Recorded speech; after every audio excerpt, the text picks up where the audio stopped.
Welcome to Matters Financial and Geopolitical from the Frontier. I'll be away tomorrow, so I'll tell you about that in a moment. I participated in an Al Jazeera inside story day before yesterday. Is Africa getting into a debt trap with China? And I'm very grateful to Dave Big, who tweeted great insights from Ali Khan, including in 15 minutes and 50 seconds to 16 minutes and 53 seconds on Bobby Wine and China policy perhaps being more responsive in the future to the generational shift in leadership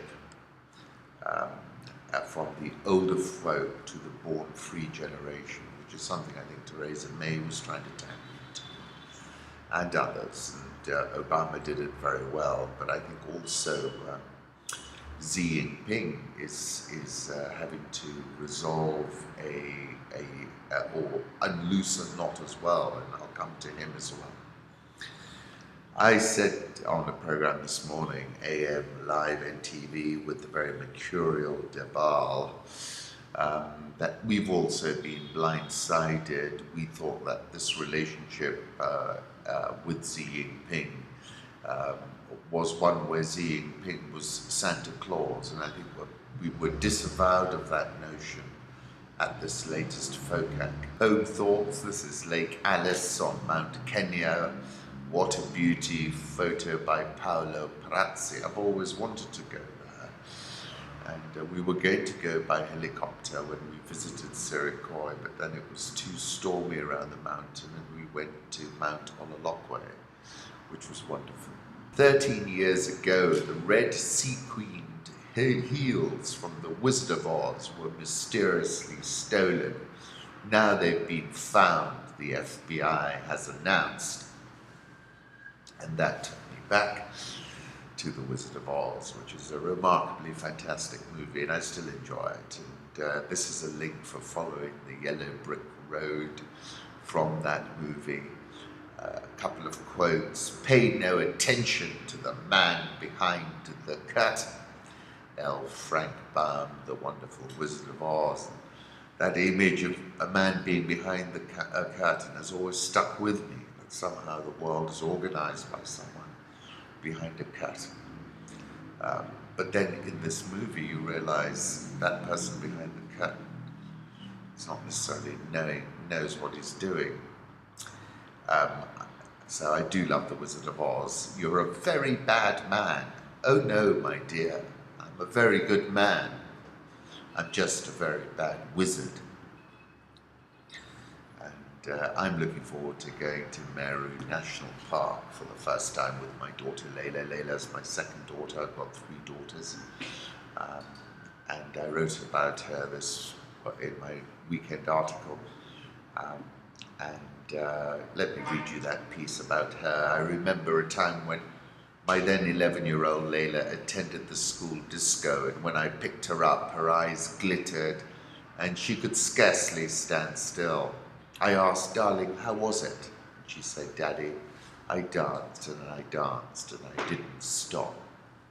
I wanted to pick her up and spin her around, because in my back of my mind I was remembering Jean Rhys, for some reason, Wide Sargasso Sea. And she says in that book, only the magic and the dream are true, all the rest's a lie.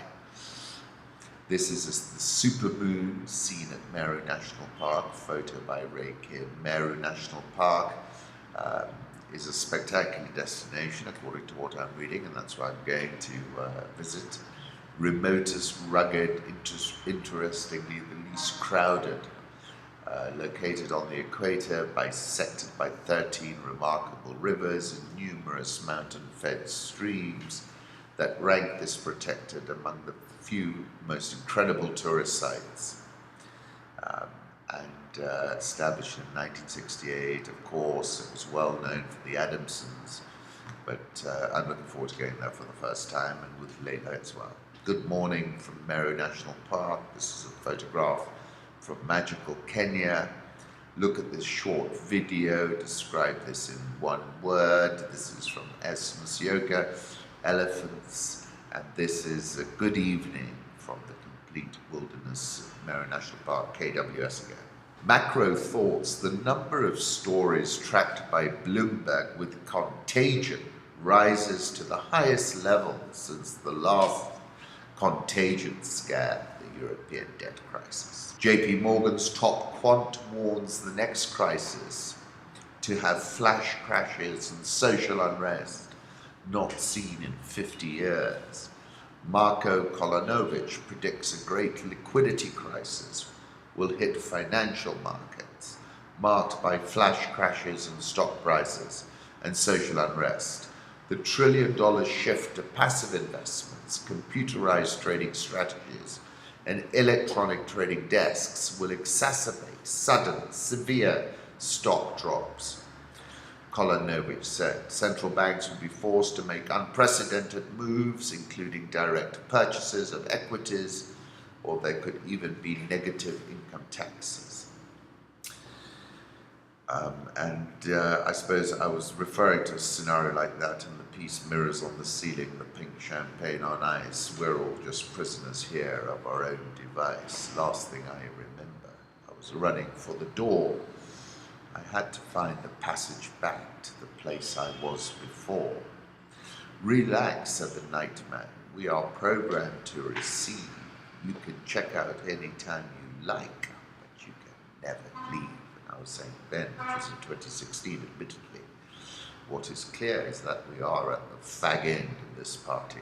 Returning to that article in Sputnik, where I said the US is weaponizing the dollar, and Turkey, I said, will not be the last to be targeted.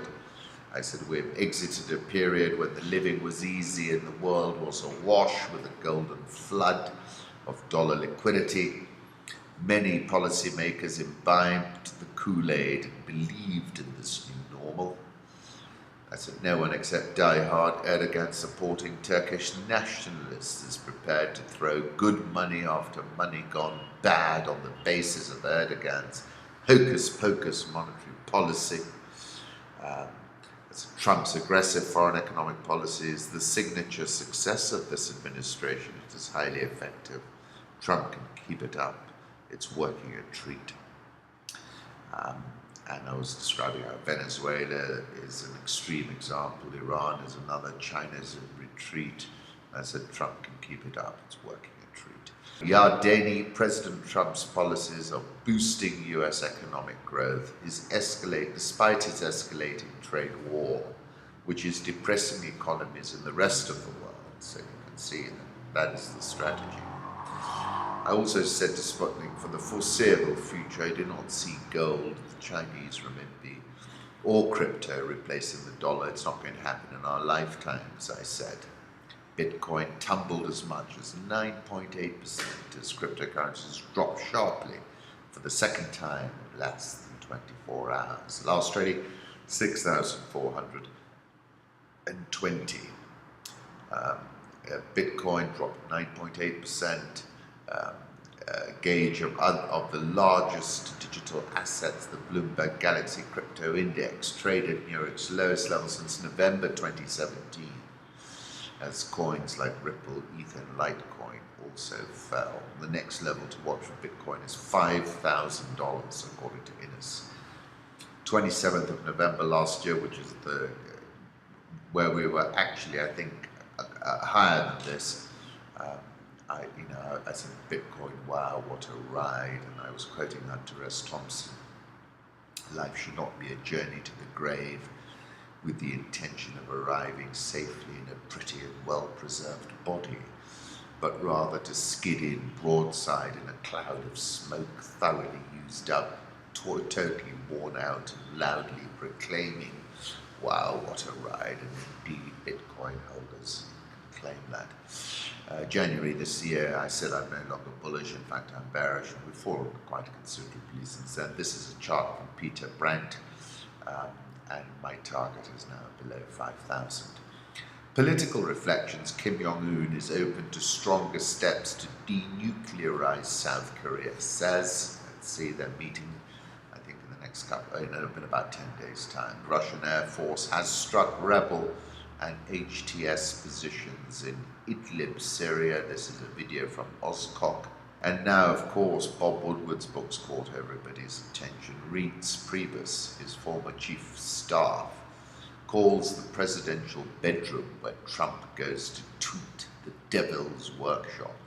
And early mornings and Sunday nights when Trump is at loose ends, the witching hour. Trump said, real power is, I don't even want to use the word fear. Woodward describes an administrative coup d'etat and a nervous breakdown of the executive branch, with senior aides conspiring to pluck official papers from the president's desk so he doesn't see or sign them. White House Chief of Staff John F. Kelly frequently lost his temper and told colleagues that he thought the president was unhinged, Woodward said. You're a goddamn staffer, Bannon screamed at Ivanka Trump, telling her that she had to work through Priebus like other aides. You walk around this place and act like you're in charge, and you're not. You're on staff.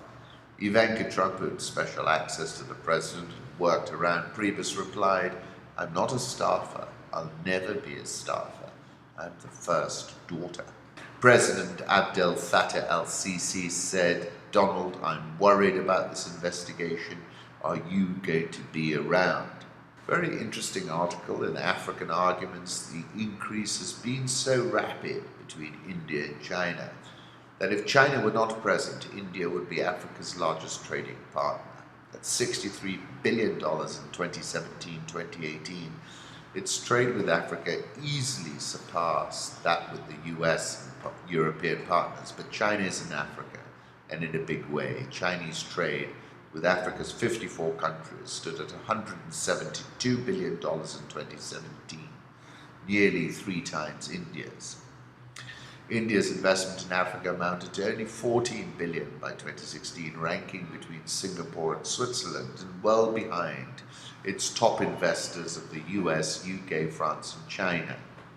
As Malancha Chakrabarti, the Observer Research Foundation, has pointed out, investment levels to Africa are often misstated as over $47 billion has been round-tripped through the tax haven of Mauritius since 2008, and I see that they're trying to step on that a little bit. China's deepening military engagement in Africa also gives it a footprint much deeper than India's. Beijing opened its first military base overseas last year in Djibouti at the western end of what India regards as China's string of pearls, a strategic containment policy. That also includes Sri Lanka, the Maldives, and other countries in India's neighborhood that have a growing economic dependency on China.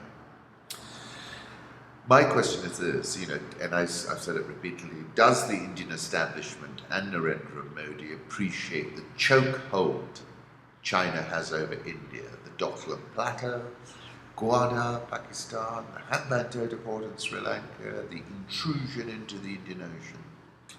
And I concluded by saying Xi Jinping has Modi surrounded from the plateau to Gwadar to the Hambantota port. This is an image of Chinese and Pakistani guards at the border between the two countries, and this is an important relationship which Pompeo was trying to disrupt, or has been. The shortest war in history was between Zanzibar and England in 1896. Zanzibar surrendered after 38 minutes, and some wag on Twitter said to me, Ali Khan, have you ever been out in Zanzibar at lunchtime? You'd surrender in 2 minutes. Government unveils new Brexit ad campaign. This is a play on Theresa May and Nike from Have I Got News for You. Let's move on to the currency markets, where we had a bit of fireworks. Euro dollar, after bouncing, it's back at 116.19. Dollar index 95.16. Japanese yen 111.32. Swissy 0.9701. The pound was the one that lifted 129.04 on talk that Germany and the UK had come to some kind of Brexit deal. But let's see if there's any rowing back from that. The Australian dollar 0.7172. Of course, that had a pop. I think it was yesterday, but it's back at levels. The rupee, fresh record lows with a 7-2 handle now. South Korean won 11.2345. The Rial 4.1447. Egyptian pound 17.91. South African rand 15.4381, and that's really got trashed. Dollar index, take a look at this chart. My target is 100, my stop's at 94. Euro dollar 116.21. I think we're going to go back to 115.10, drop through that and head to 110. Tesla bonds trade record wide, spread to US Treasuries crosses 500 basis points for the first time. Big break in Baba, that's Alibaba today from Macro Ops. Have a look at that chart. Tencent fell 3.75% to 52-week lows. Nasdaq has been the outlier since the dot-com crash. This is the quarterly chart. Lower section is volume and value traded. That's from Sun Charters. Facebook and Twitter are also under pressure from US lawmakers. Commodity markets, gold 11.99.20. I think it's going down and then out. Crude oil, which had gotten very bright-eyed and bushy-tailed, has given up some ground. We're now at $68.38. We've got close to 40. Coffee futures hit a 12-year low, breaking below $1 per pound for the first time since August 2006. In other news, however, Starbucks is raising prices of brewed coffee in most of its US stores. A private equity fund that once managed $14 billion could be sold for $1. This is, of course, the Abraj Group, and that sale for $1 is the essence of what Arif Nakvi once said, which is today's peacock is tomorrow's feather duster. Default fears mount for bats as emerging market rout deepens. That's from Holger. Turkey's implied default odds climb to the highest since 2008. The multi-year cup and handle pattern in the Indian rupee sets a target for the rupee at 80.51. That's Peter Bragdon, and I tend to go along with his line of thinking nearly all the time.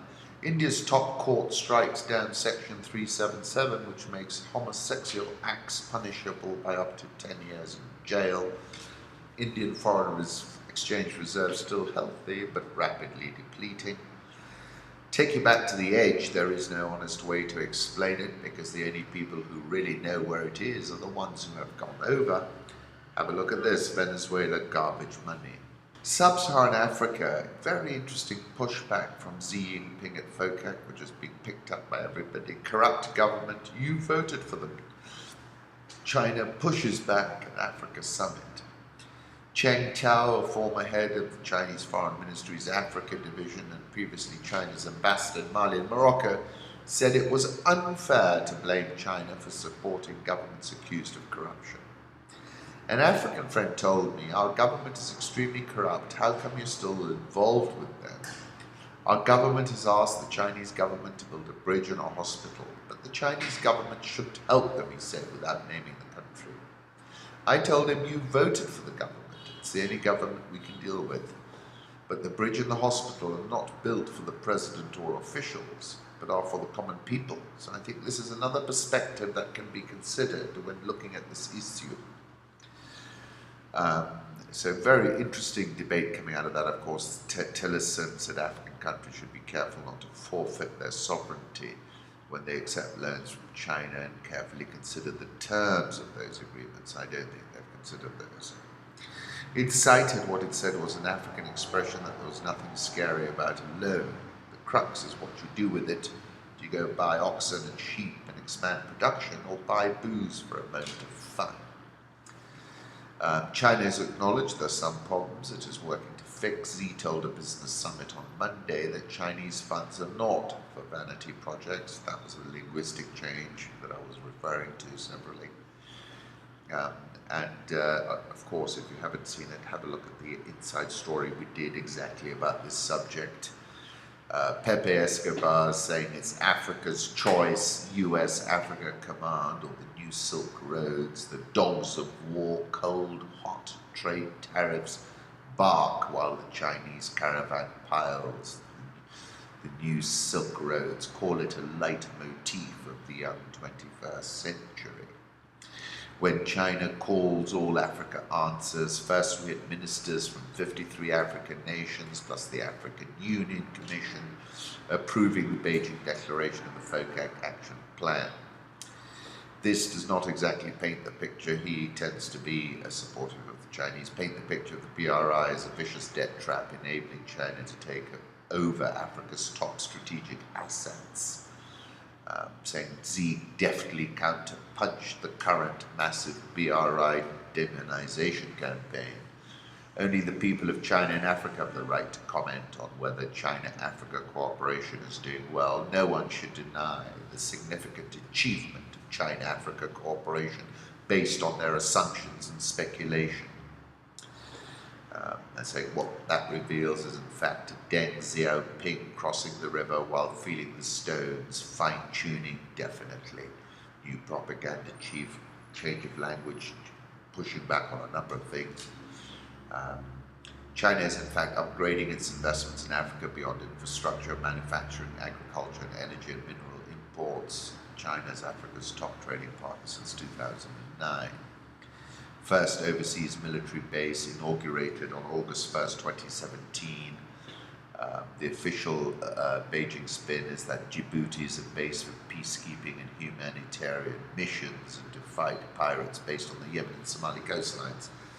Djibouti is going to be hand-by-toted basically because the big issue there is that the resurgence, the rise of Phoenix like Eritrea is going to take away business from Djibouti, whose infrastructure was predicated on this Ethiopian freeze remaining in play for a very long time.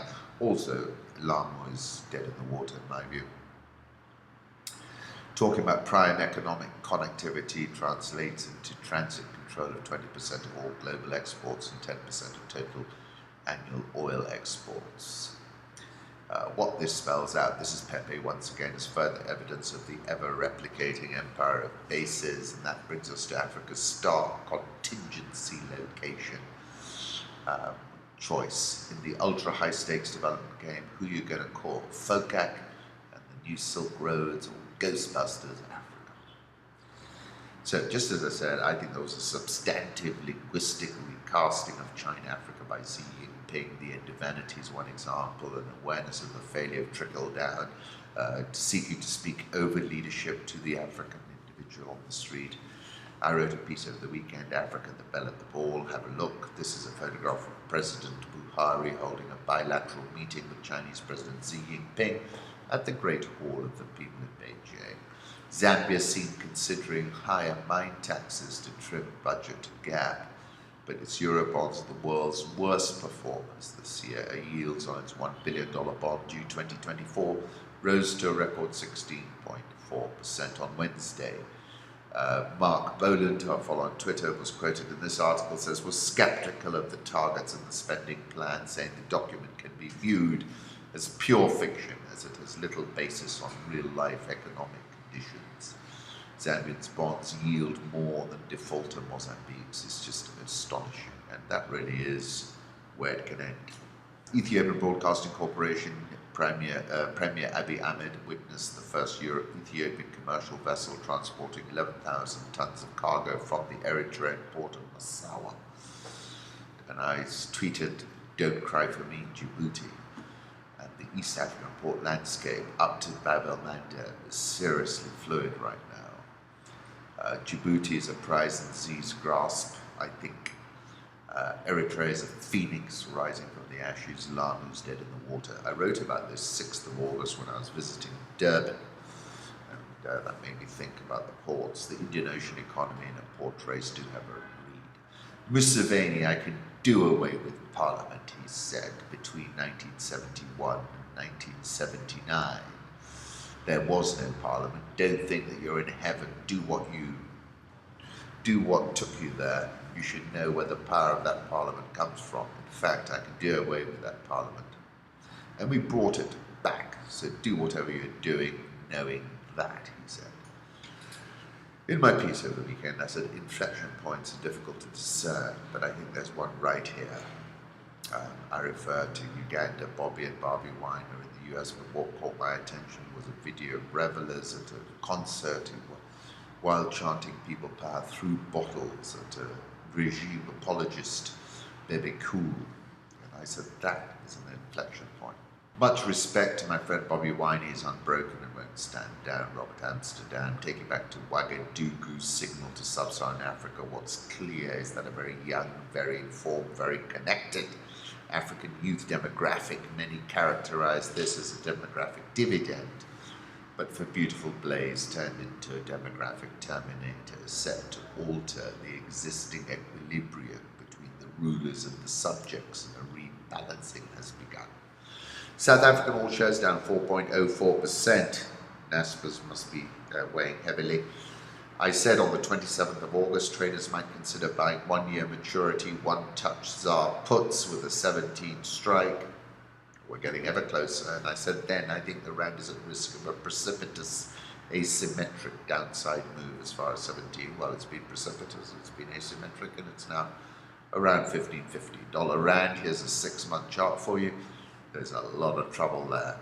Egyptian pound, that's steady as you like at 17.90. To say MTN is bleeding is an understatement. It seems to be hemorrhaging, bludgeoned by fat tails of political risk in Nigeria. Mukisi Tobo. Here's a chart showing MTN's market cap. It's plummeted from almost $14 billion to less than $9 billion since Nigeria hit it with $10 billion of backdated tax claims and FX transfer penalties in the past week. The Nigerian all shares down 10.01%. Ghana Stock Exchange is up 7.09%. Congo records first Ebola case in major eastern city of Butembo. And this is the point I'm making. It's about Ebola's escape velocity. You can have one case and it can spread like wildfire. It's non-linear and exponential. OHCHR says Burundi, the Commission of Inquiry is deeply concerned by the freedom of action and the impunity of the Imbonerakure, saying crimes are being committed, summary executions, arbitrary arrests and detentions.